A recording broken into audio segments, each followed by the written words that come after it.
හයි ඇමරිකානු පාර්ලිමේන්තුව තුළ අද වෙනකොට ඡන්දයක් පාත් වෙලා තියෙනවා. ඒ ඡන්දයට හේතුව තමයි මේ ඩොනල්ඩ් ට්‍රම්ප් මහතාගේ මේ යුදමය ක්‍රියාමාර්ගය තියෙනවානේ. මේක ඇත්තටම අවශ්‍යද නැද්ද කියලා මත විමසුමක් කරන්න. මේ මත විමසුමේදී හිතා ගන්නවත් බැරි දෙයක් සිද්ධ වෙලා තියෙනවා. ඒ වගේම තමයි ඔයගොල්ලෝ මේ වෙනකොටත් දන්නවා ඇති අසර්බයිජානයට ප්‍රහාරයක් එල්ල කරලා තියෙනවා. නැවතත් ඉරානය කියලා වාර්තා වෙන්නේ. මොකද මේ නැවතත් කියන වචනේ මම පාවිච්චි කරන්න හේතුව තමයි ඉරානයේ තමන්ගේ අසල්වැසි රටවල් වලට, තමන්ගේ හිටපු මිතුරන්ට, තමන්ගේම ජාතිකයන්ට ප්‍රහාර එල්ල කරනවා කියන එක තමයි චෝදනාව වෙලා තියෙන්නේ. වෙන කාගෙන්වත් නෙමෙයි ඩොනල්ඩ් ට්‍රම්ප් මහතාගෙන්. නමුත් මේ අසර්බයිජාන ප්‍රහාරය තුළ ඇත්තටම සිද්ධ වෙලා තියෙන්නේ මොකද්ද? අපි දන්නවනේ ඊශ්‍රායලයේ අගනුවර වෙන්නේ ජෙරුසලම. මේ ජෙරුසලමට ඉරානයේ ප්‍රහාරයක් එල්ල කරලා තියෙනවා කුරම් ෂාඩ් කියන කැලිබර් මිසයිලයක් මාර්ගයෙන්. මේ කැලිබර් මිසයිලේ විශේෂත්වය තමයි මේ කැලිබර් මිසයිල් හෙඩ් එක. ඒ කියන්නේ කෝන් එක තියෙනවනේ යාග. ඒක හරියටම ටන් එකක් බරයි කියලායි වාර්තා වෙන්නේ. එතකොට මිසයිලය ගැන හිතා ගන්න පුළුවන්නේ මේ ප්‍රහාරයේදී විශාල විනාශයක් සිද්ධ වෙලා තියෙනවා ඊශ්‍රායලය තුල කියලා වාර්තා වෙන්නේ. මෙන්න මේ වගේ ඉතාමත් වැදගත් මාතෘකා රාශියක් අදත් සුපුරුදු පරිදි අපි කතා කරන්න බලාපොරොත්තු වෙනවා මේ වීඩියෝවෙන්. මේ සියලුම කරුණු කාරණා පැහැදිලිව සහ නිවැරදිව දැනගන්න අවසානයේ දක්වා මේ වීඩියෝ බලමු මාත් එක්ක.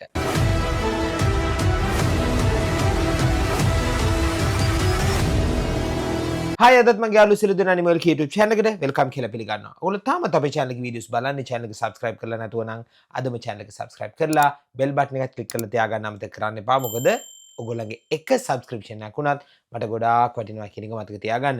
ඒ වගේම තමයි අවසානයේ දක්වා මේ වීඩියෝ නරඹන්න, යාළුවන්ටත් share කරන්න, like කරන්න අමතක කරන්න එපා. පළවෙනි අප්ඩේට් එක තමයි ඉරානයේ නැවතත් ඇමරිකාවට පෙරලා ප්‍රහාර එල්ල කරන්න ආරම්භ කරලා තියෙනවා. අපි මේ යුද්ධයේදී දන්න දෙයක් තමයි ඇත්තටම මේ ප්‍රශ්නේ තියෙන්නේ ඊශ්‍රායලය සහ ඉරානය අතර.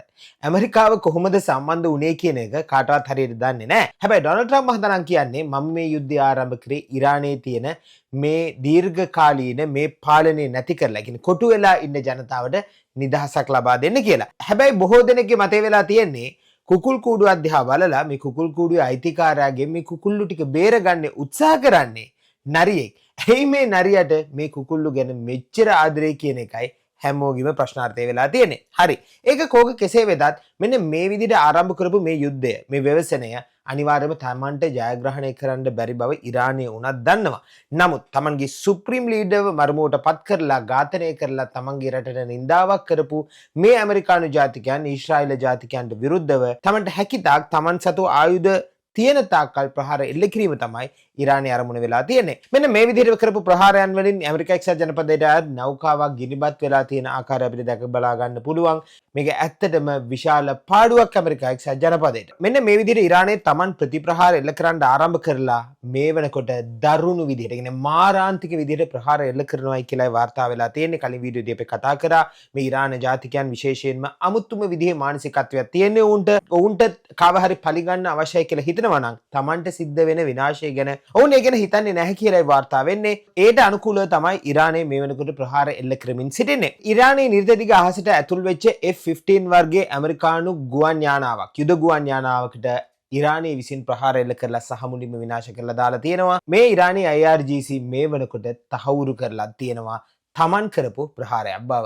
මේ කරපු ප්‍රහාරයෙන් උන් නැවතුනේ නැහැ. උතුරු දිග මුහුදේ තිබ්බ ඇමරිකා එක්සත් ජනපදයට අයිති තෙල් නැවකටත් ප්‍රහාර එල්ල කරලා ගිනිබත් කරලා දාලා තියෙනවා. මේ සියල්ලක්ම ඇමරිකා එක්සත් ජනපදයට සිදුවෙච්ච විශාල පාඩුවක් බවටයි සැලකෙන්නේ. ඇමරිකා එක්සත් ජනපදයට අයිති මේ තෙල් නැව මේ වෙනකොටත් ගිනි බුරබුරා නගින ගිනි ජාලාවක් බවට පත් වෙලා තියෙනවයි කියලයි බොහෝ මාධ්‍යන් වල වාර්තා වෙලා තියෙන්නේ. මේ දින 5 තුල සිද්ධ වෙච්ච මේ ව්‍යවසනයන්, මේ ප්‍රහාරයන් සංසන්දනය කරලා බලද්දී ලෝක ආර්ථිකයට විශාල ප්‍රහාරයක් එල්ල වෙන බවටයි බොහෝ විද්වතුන්ගේ මතය වෙලා තියෙන්නේ. මේ තුලින් ලෝකයේ බොරතෙල් වල මිල තවත් දුරට ඉහළ යන්නට ඉඩ තියෙනවා කියලායි වාර්තා වෙලා තියෙන්නේ. මුළු ලෝකයටම කනගාටුව ගෙන දෙන ප්‍රකාශයක් වෙලා තියෙනවා. මේ ඊශ්‍රායල, ඇමරිකා එක්සත් ජනපදයේ සහ ඉරානය අතර සිද්ධ වෙන මේ ව්‍යවසනය අතරතුර මේ රටවල් තුනම තමන් කරන මේ ඔපරේෂන්ස් වලට තමන්ටම කියලා ආවෙනික වූ නමක් තියාගෙන තියෙනවා. මේ නම් වලින් ඉරානයේ තියාගෙන තියෙන නම තමයි Operation True Promise කියන එක. මේ Operation True Promise කියන එක උන් අදෙය පටන් ගත්ත දෙයක් නෙමෙයි. ඒ නිසාවෙන් මේ ඔපරේෂන් එකට උන් Operation True Promise 4 කියලා තමයි නම් කරලා තියෙන්නේ. මේ Operation True Promise 4 යටතේ 19 වෙනි වතාවට තමයි මේ මිසයිල් ප්‍රහාරය සිද්ධ කරලා මේ විදිහට ඉරානය ජයග්‍රහණය කරලා තියෙන්නේ. කියන්නේ ඊශ්‍රායලයේ සම්පත් විනාශයට පත් කරලා තියෙන්නේ කියලයි ඔවුන්ගේ IRGC ඒ කියන්නේ ඉස්ලාමික් රෙවොලූෂනරි ගාඩ් කෝප් කියන ඔවුන්ගේ ආරක්ෂිත අංශය මේ වෙනකොට ප්‍රකාශ කරලා තියෙන්නේ. කොරම් ශහර් 4 කියන කැලිබර් මිසයිලය තමයි උන් භාවිත කරලා තියෙන්නේ මේ ප්‍රහාරය සඳහා. මෙය ඉතාමත් දියුණු තාක්ෂණයෙන් යුක්ත long range මිසයිලයක් විදිහට තමයි වාර්තා වෙන්නේ.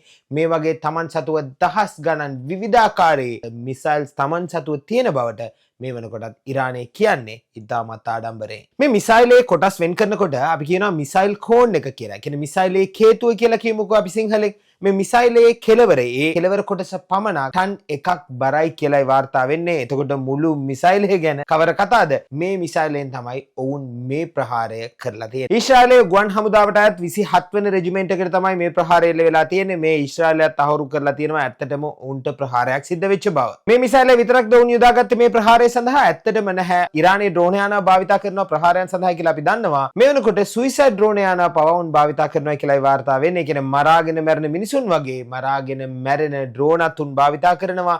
මේ ඩ්‍රෝනත් උන් මේ ප්‍රහාරයන් සඳහා භාවිත කරලා තියෙනවා. මුන්ගේ මේ මිසයිල සහ මේ මරාගෙන මැරෙන සුයිසයිඩ් ඩ්‍රෝන කෙතරම් දුරට ඉලක්කය කරා නිවැරදිව යනවද කියලා කියනවා නම් ඉරානයේ ප්‍රකාශ කරන පරිදි කෙතරම් රේඩාර් තිබුණත් කෙතරම් බාධක තිබුණත් එය මැඩගෙන අදාළ ඉලක්කය දක්වා ගිහිල්ලා පුපුරන්න පුළුවන් බලයක් තාක්ෂණයක් මේ තුල තියෙනවයි කියලයි උන් ප්‍රකාශ කරලා තියෙන්නේ. අපේ කලින් වීඩියෝස් වල අපි කතා කරා ගොල්ලන්ට සමහර වෙලට මතක ඇති මේ ඇමරිකා එක්සත් ජනපදයේ අලුත් යුදෝපක්‍රමයක් වෙලා තියෙනවා. තමන්ගේ හමුදාවන් එහෙම නැත්නම් තමන්ගේ මිත්‍ර හමුදාවන් විසින් විනාශ කරපු තැන් ප්‍රහාර එල්ලපු කරපු තැන්වල පලිය ඉරානයේ පිට දානවා.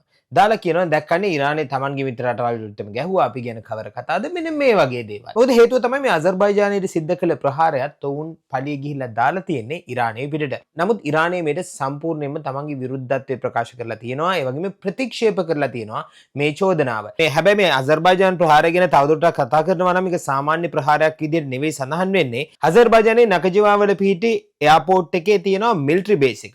මොකද මේ එයාපෝට් එක සහ මිලිටරි බේස් එක පිහිටලා තියෙන අසර්බයිජානයේ ආසන්නයේම තමයි කියලා තමයි සඳහන් වෙන්නේ. ඒ නිසා මේ ප්‍රහාරය සිද්ධ වෙද්දී මේ අසර්බයිජානයේ එයාපෝට් එක විතරක් නෙවෙයි ඔවුන්ගේ එයා බේස් එකත් ඒ කියන්නේ ගුවන් හමුදාවට අයත් එයා බේස් එකත් ඩැමේජ් වෙලා තියෙනවා විනාශ වෙලා තියෙනවායි කියලයි මේ වෙනකොට වාර්තා වෙලා තියෙන්නේ. අලුත්ම ට්‍රෙන්ඩ් එක අපි හැමෝම දන්නවා ඩ්‍රෝන යානා වලින් ප්‍රහාර එල්ල කිරීම. රුසියාව සහ යුක්‍රේනය අතර යුද්ධයේදී මේ ඉරාන් වලින් ලබා දුන්න ශාහිද් කියන මේ ඩ්‍රෝන යානා රුසියාව විසින් පුටින් මහතා විසින් භාවිතා කළා යුක්‍රේනයට විරුද්ධව. අනිත් රටවල් වෙනුවෙන් නිෂ්පාදනය කරන්න පුළුවන් නම් ඇයි ඉරානයට තමන්ගේ යුද්ධයකදී තමන්ටම කියලා නිෂ්පාදනය කරන්න බැරි? විශාල වශයෙන් උන් මේ ශාහිද් ඩ්‍රෝන යානා උන් නිෂ්පාදනය කරනවා. මේ තියෙන විශේෂත්වය තමයි සාමාන්‍ය විශාලයකට කම්පෙයාර් කරනකොට ඒට සාපේක්ෂව ඉතාමත් අඩු මුදලක් තමයි මේ නිෂ්පාදනය සඳහා වැය වෙන්නේ කියලායි වාර්තා වෙන්නේ. ඒ නිසා තමන්ට අවශ්‍ය කරන මේ කටයුතු ඉතාමත් පහසුවෙන් අඩු වියදමින් ඉරානය ඉවර කරගන්නවායි කියලායි වාර්තා වෙන්නේ. මොකද ඉතාමත් සුළු මුදලක් වියදම් කරලා වුන් විශාල විනාශයක් සතුරු හමුදාවන් තුල ඇති කරන්නට උන්ට හැකියාව ලැබිලා තියෙනවා. හැබැයි මේ අනිත් පැත්තට සිද්ධ වෙන්නේ වෙනස් දෙයක්. ඒ තමයි ඇමරිකා එක්සත් ජනපදයේ මේ ප්‍රතිප්‍රහාර එල්ල කරන්න යද්දී වුන් භාවිතා කරන්නේ මිසයිල ඉතාමත් මිල ගණන් වලින් අධිකයි. සාපේක්ෂව කියනවා නම් ආසන්න වශයෙන් ඇමරිකානු ඩොලර් මිලියන ගණනාවක් වටින මිසයිල් තමයි මේ ඉතාමත් මිල ගණන් වලින් අඩු ලාභ මේ ඩ්‍රෝන යානා විනාශ කිරීම සඳහා ඇමරිකා එක්සත් ජනපදයේ පෙරලා ප්‍රහාර එල්ල කරන්න යොදාගන්නේ කියලායි වාර්තා වෙන්නේ. ඇමරිකානු එක්සත් ජනපදයේ ආරක්ෂිත අංශ ප්‍රකාශ කරන විදිහට මේ නම් හැතරම පාඩු ලබන බිස්නස් එකක් විදිහට තමයි ඔවුන් සැලකන්නේ. මොකද මේ යන විදිහට ගියොතින් ඇමරිකානු හමුදා හෝ වේවා ඇමරිකානු රජය හෝ තේරුම් අරගෙන තියෙනවා මේ විදිහට ගියොතින් යුද්ධයට වියදම් කරොතින් අනිවාර්යයෙන්ම උන්ගේ ආර්ථිකය බිඳ වැටෙනවා. ඉකොනොමික සම්පූර්ණයෙන්ම කොලැප්ස් වෙනවා. ඒ නිසා මුල සිටම තරමක් දුරට ඉතුරු කරගන්නට අවශ්‍යයි. අනවශ්‍ය වියදම් අඩු කරගන්නට අවශ්‍යයි කියලයි ඔවුන් හිතන්නට පටන් ගන්න තියෙනවා. ඒ වගේම තමයි දවල මන්දිරයෙන් තවත් වාර්තාවක් ඇවිල්ලා තියෙනවා. ඒ තමයි මේ යුද්ධයේ කතානායකයා අනවශ්‍ය ලෙස ඊශ්‍රායලයේ ලනුව කාලා මේ යුද්ධයට පැටලිච්ච අපේ ට්‍රම්ප් මහත්තයා කියලා තියෙනවා. මේ වෙනකොට ඉරානයේ කතන්දරේ ඉවරයි. මොකද අපි ගොඩාක් විනාශ කරලා තියෙනවා. ඔවුන්ගේ රොකට් ලොන්චර්ස් හෝ වේවා, ඔවුන්ගේ මිසයිල් සිස්ටම් හෝ වේවා අපි විනාශ කරලා ඉවරයි. ඒ නිසා උන්ට තවත් අපිට ප්‍රහාර එල්ල කරන්න මිසයිල්ස් නැහැ. එහෙම නැත්නම් ආයුධ නැහැ. ටික කාලයකින් නිකම් බලලා ඔවුන්ම නතර කරලා දායි කියලා තමයි ඔහු කියලා තියෙන්නේ. මෙහෙම කියලා ඔහු නැවතුනේ නැහැ. ඔහුගේ මේ යුද්ධය ආරම්භ කරපු එක සාධාරණීකරණය කරන්න. එහෙම නැත්නම් අනිත් තව විදිහකට කියනවා නම් මේ යුද්ධය ඉස්සරහට කරගෙන යනවද නැද්ද කියලා තීරණය කරන්න ඔවුන්ගේ පාර්ලිමේන්තුවේ ඡන්දයක් පාත්‍රලා තියෙනවා. කියන්නේ මත විචාරයක් කරලා තියෙනවා. මෙම මත විචාරණයේදී 53%කින් මේ යුද්ධය නිවැරදි මේ හරි තීරණයක් මේක ඉදිරියට කරගෙන යන්න පුළුවන් කියලා ඩොනල්ඩ් ට්‍රම්ප් මහතා ජයග්‍රහණය කරලා තියෙනවා. අවසාන වශයෙන් කියනවා නම් ට්‍රම්ප් මහතා ඊශ්‍රායලය නිසාවෙන් මේ යුද්ධයට ගිහිල්ලා අනවශ්‍ය ලෙස පැටළුණා. මොකද මෙහෙම අවශ්‍යතාවයක් තිබ්බේ ඊශ්‍රායලයට. අපි දන්නවා ඇමරිකාව ලෝක ප්‍රජාවට තමන්ව පෙන්න ගන්න උත්සාහ කරන්නේ ඇමරිකාව තමයි මේ මුළු ලෝකයේ තියෙන හොඳම රට. ඇමරිකාවේ ආධිපත්‍යය තමයි හැමතැනම පැතිරලා තියෙන්නේ. හැමෝම ඇමරිකාවට බයයි. ඇමරිකාව කියන විදිහට අහනවා. මෙන්න මේ වගේ පිච්ච එකක්. ඒ නිසාවෙන් ඇමරිකාව පරාජය බාර ගන්න හෝ වැරද්ද පිළි අරගෙන සමාව ගන්න නැත්නම් කම්ප්‍රොමයිස් කරගන්න. ඒ කියන්නේ මේ ප්‍රශ්නය සාකච්ඡා මාර්ගයෙන් විසඳ ගන්න කැමති නැහැ. කාලයක් තිස්සේ අපි දන්නවා රුසියාව සහ යුක්‍රේනයේ යුද්ධයට මැදිහත් වෙලා කෙසේ හෝ සාමයේ නොබෙල් ත්‍යාගය ගන්න මේ ට්‍රම්ප් මහතා උත්සාහ කරනවා කියලා අපි වීඩියෝස් වල කතා කරලා තිබ්බා. නමුත් මෙසේ අනිත් රටවල් වලට සාමයට මැදිහත් වෙනවා. එහෙම නැත්නම් මට යුද්ධයක් අවශ්‍ය වෙන්නේ නැහැ කියලා ඡන්ද පොරොන්දු දීලා බලයට නැවතත්පත් වෙච්ච මේ ඩොනල්ඩ් ට්‍රම්ප් ජනාධිපතිවරයා අපේ රටවල් වල වගේ මේ ඡන්ද පොරොන්දු ඔක්කොම අමතක කරලා දාලා අනවශ්‍ය ලෙස නැවතත් යුද්ධයකට පැටලලා ඉන්නවා. මෙන්න මේ විදිහට තමයි මේ වෙනකොට ඊශ්‍රායලය, ඉරානය සහ ඇමරිකාව අතර මේ වසරේ අලුත් අප්ඩේට්ස් අපිට ලැබිලා තියෙන්නේ. මේ සියලුම අප්ඩේට් ලැබුණු සැනින් එසැනින්ම ඔයගොල්ලන්ට අරගෙන එන්න මම සූදානම්. මේ වගේ තවත් වීඩියෝ එකකින් ඔයගොල්ලෝ සියලු දෙනා හමු වෙනතුරු ඔයගොල්ලෝ සියලු දෙනාටම සුබ දවසක්.